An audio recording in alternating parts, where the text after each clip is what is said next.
अभी एक बड़ी खबर आ रही है, कांग्रेस एनसी गठबंधन पर अमित शाह का बड़ा हमला। सत्ता के लालच में कांग्रेस और एनसी का गठबंधन हुआ है, यह बात अमित शाह की तरफ से कही गई है। तो जम्मू कश्मीर चुनाव से जुड़ी बड़ी खबर, इस गठबंधन पर कांग्रेस ने अपने मंसूबों को सामने रखा है, यह अमित शाह का कहना है। अमित शाह ने कांग्रेस और राहुल गांधी से 10 सवाल पूछे हैं। सीधे लिए चलता हूं आपको मैं अंकित गुप्ता के पास, मेरे सहयोगी इसी खबर पर और ज्यादा जानकारी अब तक पहुंचाएंगे। अंकित।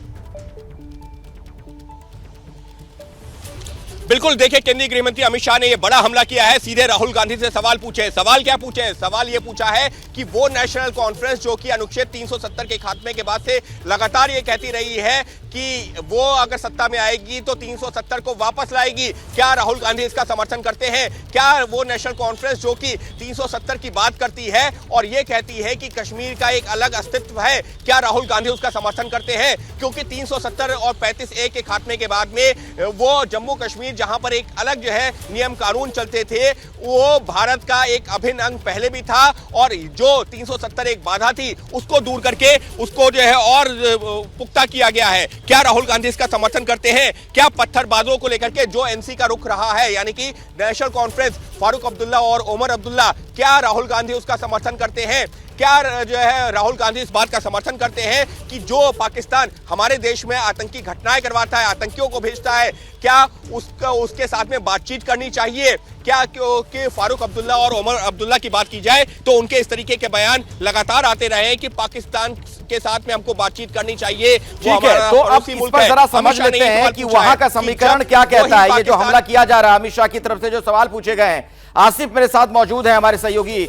आसिफ, अगर बीजेपी इन मुद्दों पर वहां पर नेशनल कॉन्फ्रेंस को और कांग्रेस को घेर रही है, क्या चुनाव में इसका कोई नुकसान होता हुआ आप दिख रहे हैं? वहां के लिहाज से बताइए, ये समीकरण कितना महत्वपूर्ण दिखता है आपको? देख ले अखिलेश, अगर ज़मीनी बात करें तो जम्मू कश्मीर के जो मुद्दे हैं वो बाकी देश से अलग हैं, क्योंकि ये कोई राष्ट्रीय लेवल का चुनाव तो है नहीं कि जिसमें राष्ट्रीय लेवल पे एक कॉन्सेंसस बनाने की ज़रूरत है। जम्मू कश्मीर के स्थानीय चुनाव हैं जहां पे जम्मू कश्मीर के लोगों की समस्या है, उनकी रोजी रोटी की बात है, बिजली पानी सड़क की बात है। और ये जो मुद्दे जो बीजेपी की तरफ से उठाए जा रहे हैं राष्ट्रीय स्तर के हैं और अंतर्राष्ट्रीय स्तर के हैं, जहाँ पे पाकिस्तान की बात हो रही है और दोनों देशों के रिश्तों की बात हो रही है। जरूर दोनों पार्टियों को बीजेपी इस बात पर निशाना बनाएगी, ये बात पहले से ही नेशनल कॉन्फ्रेंस को पता थी। जिस दिन नेशनल कॉन्फ्रेंस ने अपना मैनिफेस्टो जारी किया, हमने सवाल भी पूछा था जो उपाध्यक्ष हैं उमर अब्दुल्ला से, तो उनका जवाब था कि ये हमारे पार्टी का मैनिफेस्टो है और कांग्रेस को जो करना है, कहना है, वो कांग्रेस अपने मैनिफेस्टो के जरिए, अपने नेताओं के जरिए बात करेगी।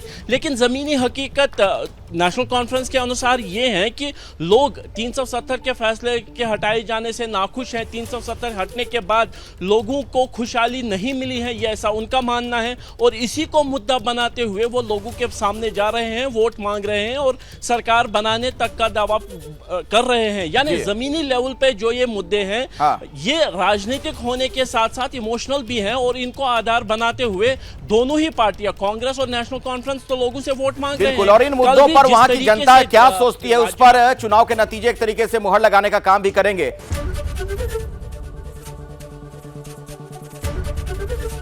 एबीपी गंगा, खबर आपकी, जुबान आपकी।